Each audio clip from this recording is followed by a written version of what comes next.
In the deepest sanctuary of sleep, where the ordinary mind surrenders its tyrannical grip upon reality, Edgar Cayce descended into chambers of consciousness that exist beyond the veil of waking dreams. Here, in the liminal space between breath and eternity, a truth emerged like the first light penetrating primordial darkness. Consciousness itself is not a single flame, but an infinite ladder of luminous ascending, each rung a realm perfectly attuned to the soul's capacity for divine recognition. Picture, if you will, the mountain climber who cannot simply leap from base camp to summit. The atmospheric pressure would crush unprepared lungs, the rarefied air would dizzy an unacclimatized spirit. So too with consciousness. Each soul dwells precisely where its accumulated wisdom, love, and karmic maturity create resonance like a tuning fork finding its perfect pitch in the cosmic symphony. This is not the cruel mathematics of spiritual hierarchy, where some are deemed worthy and others cast aside. This is the tender mercy of divine pedagogy, each classroom of consciousness, designed with infinite patience for souls learning to remember their true nature. Jung understood this as individuation, playing across multiple dimensions of being, where the psyche's natural urge toward wholeness expresses itself through increasingly refined experiences of truth. Your current realm, dear traveler, reflects not divine judgment, but divine love. You stand exactly where your soul's evolution has prepared you to learn. The ego recoils from this truth, preferring to believe in accidents of fate or cosmic injustice. But the deeper self recognizes the perfect ordering of consciousness, where gravitational pull is not physical but vibrational, drawing each spirit toward experiences that match its readiness for expanding love.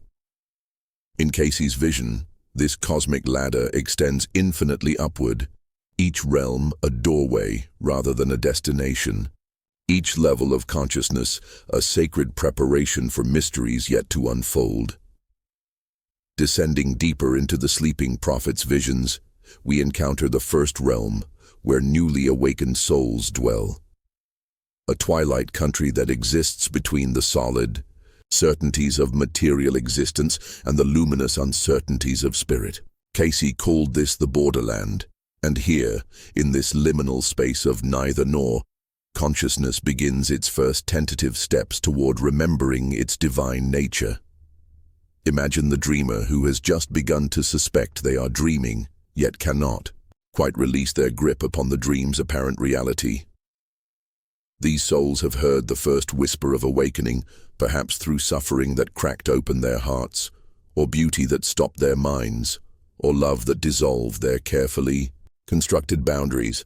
Yet they remain deeply identified with the personality's drama, the ego's endless strategies for security and significance. This realm mirrors perfectly what Jung understood as the shadow work phase of individuation, that necessary confrontation with all we have rejected, denied, or projected onto others. Here, consciousness learns through the ancient pedagogy of contrast and opposition. These spirits find themselves drawn to drama, conflict, and intensity, not from perversity, but because their souls recognize these experiences as the perfect friction needed to wear away false identifications. Watch how these awakening ones move through their shadowed landscape, still believing their enemies exist outside themselves, still certain that if only the world would change, their suffering would end.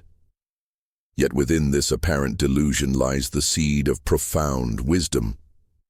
For it is precisely through these projected battles that consciousness begins to recognize its own disowned fragments, crying out for integration. The borderland teaches through paradox, the very conflicts that seem to separate these souls from peace become the doorways through which peace eventually enters. Their evolution comes not through transcending the shadow, but through embracing it, not through defeating their darkness, but through discovering the light that was always hidden within it, waiting patiently for recognition. As consciousness ascends, Through its own gravitational pull toward truth, we encounter souls who have learned the first great lesson of the borderland, that the enemy was never outside, but always within, waiting for integration. These spirits have graduated from the crude battlegrounds of projected shadow into the refined laboratories of emotional alchemy, where the raw materials of human feeling undergo sacred transformation. Picture the medieval alchemist hunched over, bubbling retorts and glowing furnaces, seeking to transmute base metal into gold. But these emotional alchemists work with far more precious substances, fear becoming love, rage transforming into compassion, desperate attachment ripening into devotion.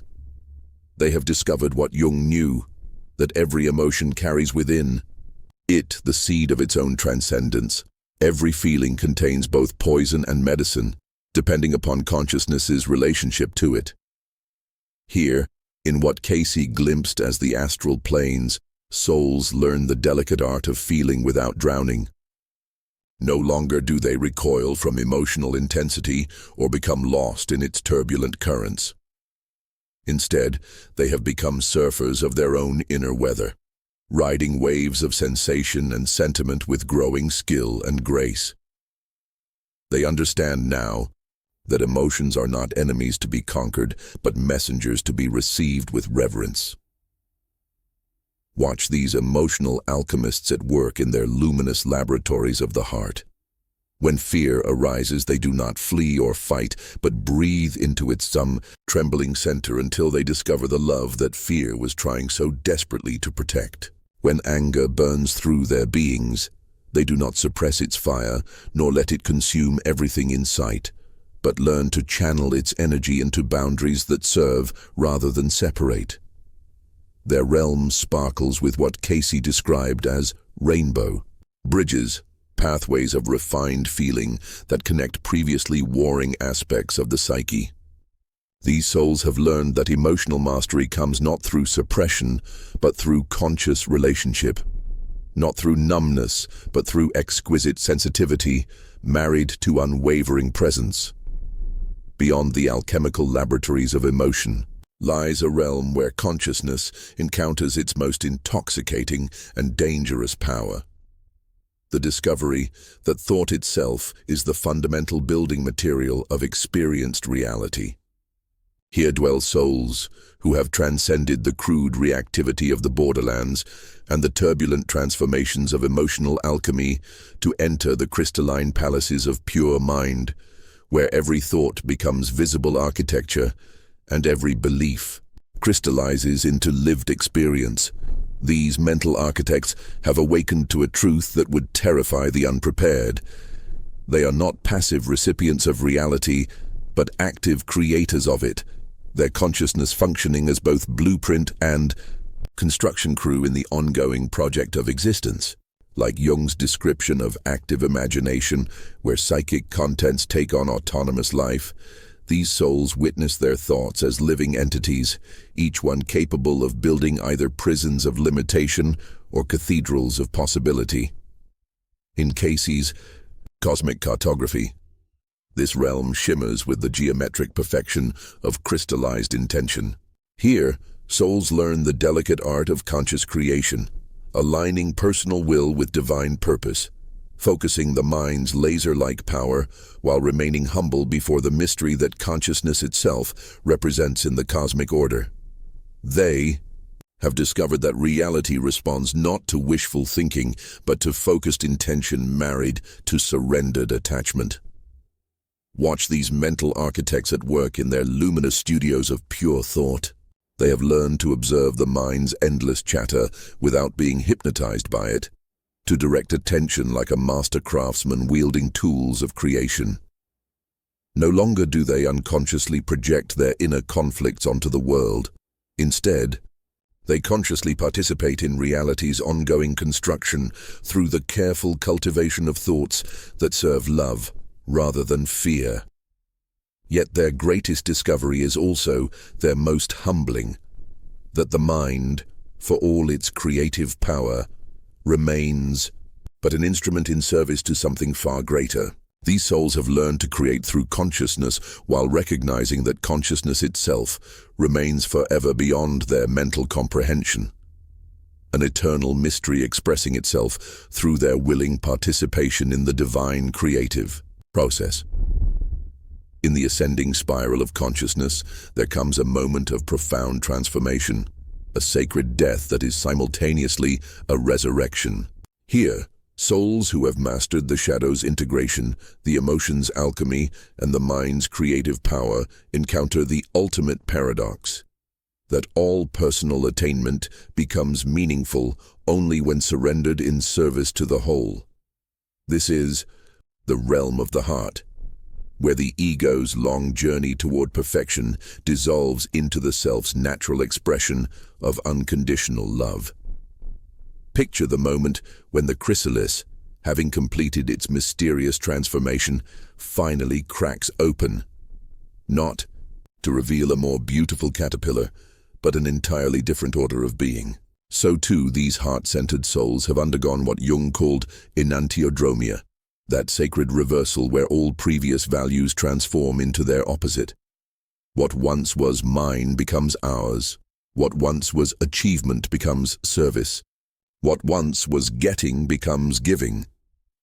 Cayce witnessed these spirits functioning as the nervous system of cosmic love, their consciousness so transparent that divine compassion flows through them like light through crystal.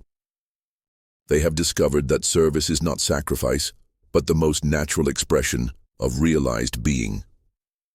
As natural as the sun giving light or the earth providing foundation, their personal desires have not been destroyed, but have expanded to encompass the welfare of all beings.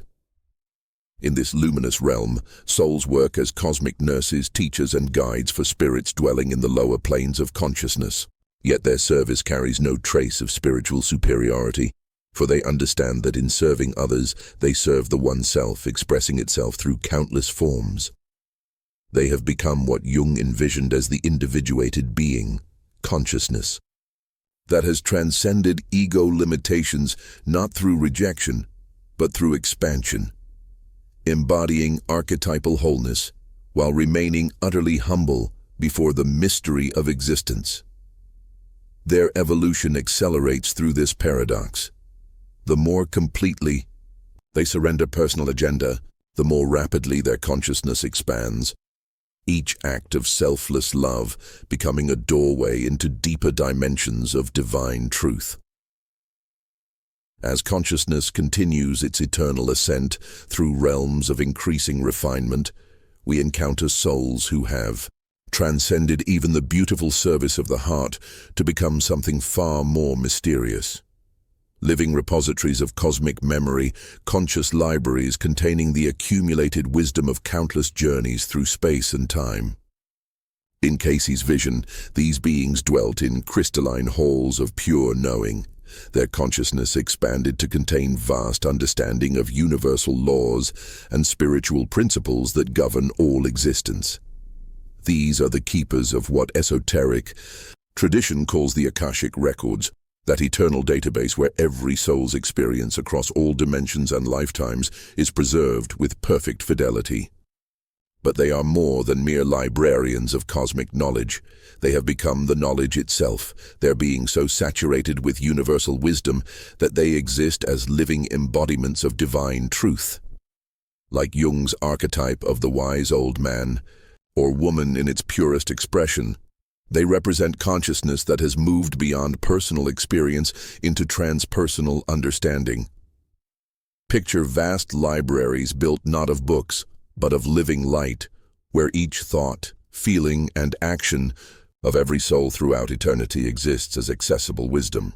These souls move through such spaces with the reverence of sacred scholars, their consciousness capable of containing paradoxes that would shatter unprepared minds. They understand simultaneously the absolute perfection of divine law and the tender mercy that allows for every soul's unique path toward that perfection. Their service takes the form of translation, helping consciousness in lower realms understand experiences through the lens of eternal perspective. When a soul cries out in confusion or despair, These wisdom keepers gently reveal the perfect patterns woven through apparent chaos, the divine purpose hidden within seeming meaninglessness. They have become bridges between the temporal and eternal, helping relative consciousness glimpse its absolute nature. Yet for all their vast knowing, these souls remain utterly humble, recognizing that wisdom without love becomes mere intellectual brilliance, and that their expanded understanding serves only to deepen their reverence for the mystery that consciousness itself represents in the cosmic order. Beyond the luminous libraries of cosmic wisdom lies a realm so rarefied that language begins to fail, where consciousness has evolved beyond merely understanding creation to actually participating in its ongoing unfoldment. Here dwell souls who have become conscious collaborators with the divine creative impulse itself, cosmic artists painting with the fundamental forces of existence: light, sound, vibration, and love. Cayce glimpsed these beings as existing at the very intersection of potential and manifestation, where thought becomes form through the marriage of divine inspiration and perfected technique. These creative force wielders have transcended all personal agenda to become transparent instruments through which Source expresses its infinite creativity. Like master musicians who have practiced their craft so completely that technique disappears into pure expression, these souls wield the building blocks of reality with such skill that their creations appear effortless. Yet their artistry represents the culmination of countless lifetimes of learning to align personal will with cosmic purpose.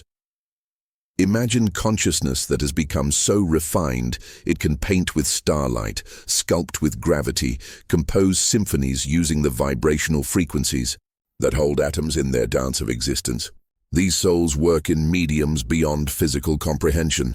Their canvas is space itself, their palette, the spectrum of consciousness, from the densest matter to the most ethereal spirit. They create not from inspiration alone, but from direct participation in the creative mind of the divine. Their realm exists in that eternal moment between being and becoming, where infinite potential hovers on the threshold of manifestation, awaiting the touch of conscious will to spring into form. Here, the ancient Hermetic axiom, as above, so below, reveals its deepest meaning. These souls create in the higher dimensions, and their creations cascade down through increasingly dense planes of existence until they manifest as the beauty, truth, and goodness that inspire souls in all lower realms. Yet perhaps their greatest creation is the conscious surrender that allows them to serve as vehicles for creativity that infinitely transcends their individual comprehension, remaining forever humble before the source of all inspiration. In the highest reaches of perception that Cayce's consciousness could penetrate, we encounter a realm that exists beyond the boundaries of description, where the very concepts of individual and universal dissolve into a seamless dance of unity and multiplicity. Here dwell souls who have achieved what mystics across all traditions recognize as the ultimate flowering of consciousness: complete dissolution of the illusion of separation, while paradoxically maintaining their unique individual expression as facets of the infinite cosmic jewel. The sleeping prophet struggled to find words for this realm, recognizing that language itself emerges from duality and cannot capture what lies beyond the subject-object division. These souls exist in constant, unbroken awareness of their identity with the divine, while simultaneously serving as unique expressions of that same infinite consciousness. They have become what Jung envisioned as the self fully realized: individual consciousness that has remembered its unity with universal consciousness without losing its distinctive flavor and function. Picture a wave that has awakened to its true nature as ocean, while continuing to express itself as a unique movement of water. These souls embody this impossible possibility. They are simultaneously the drop and the ocean, the note and the symphony, the ray and the sun. Their consciousness exists in perpetual recognition that there is only one being expressing itself through countless forms, and they have become conscious participants in that cosmic play of hide-and-seek with itself. In this realm, service becomes as natural and unconscious as breathing, for these souls recognize no other to serve. There is only the one appearing as many, caring for itself through infinite expressions of love. They exist as living bridges between the absolute and all levels of relative existence below them, their very being a constant reminder to climbing consciousness that separation was always an illusion, that unity was always the underlying truth. Their presence in the cosmic order serves as a beacon of hope for all evolving souls, living proof that the journey home to wholeness is not only possible but inevitable, written into the very structure of consciousness itself. Beyond the sublime unity of individual consciousness, awakened to its divine nature, Cayce's vision penetrated even more mysterious realms, where evolution itself takes on dimensions that dwarf personal transformation. Here we encounter souls whose service has expanded beyond individual awakening to encompass the spiritual shepherding of entire planetary systems. Consciousness that has evolved to guide the collective development of whole worlds and species across vast cycles of cosmic time.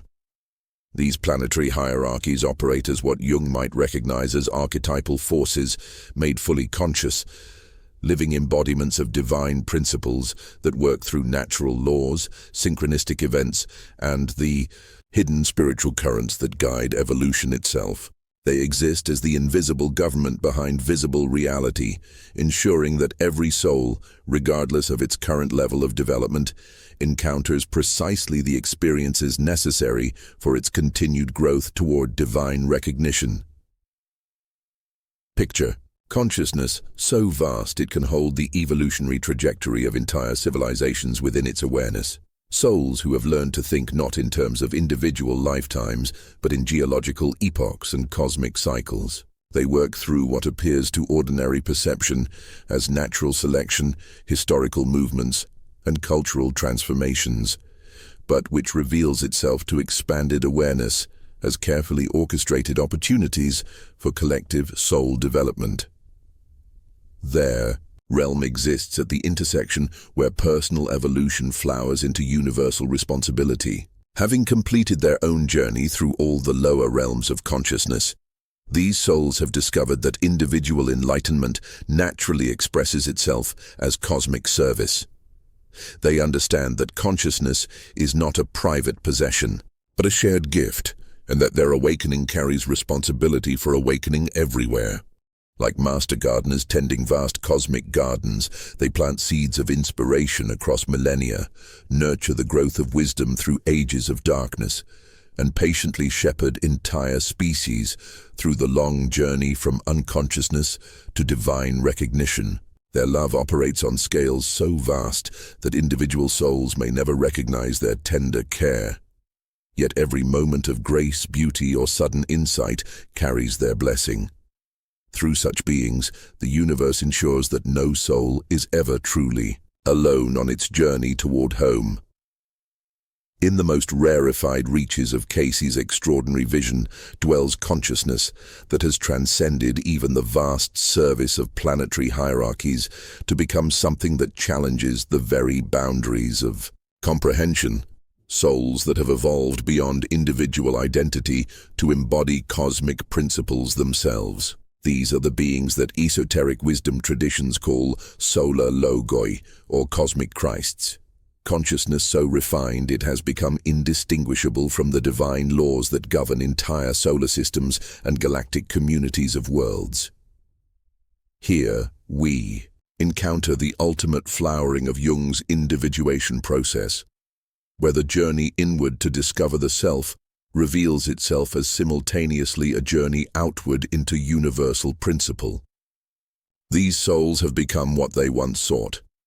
They are no longer seekers of truth, but truth itself made conscious. No longer students of divine law, but divine law expressing itself through awakened awareness. Imagine consciousness that has learned to embody love so completely it becomes the gravitational force holding planets in their orbits. Wisdom so profound it expresses itself as the light of stars. Compassion so vast it manifests as the natural laws that ensure every atom finds its perfect place in the cosmic dance. These beings exist as living principles, archetypal patterns that provide the invisible scaffolding upon which entire universes construct themselves. Their realm transcends any distinction between being and doing, consciousness and cosmos. They are simultaneously the dancers and the dance, the observers and the observed, the lovers and the love that moves the sun and other stars. In their presence, all concepts of hierarchy dissolve, for they have become the very source from which all levels of consciousness emerge and to which all eventually return.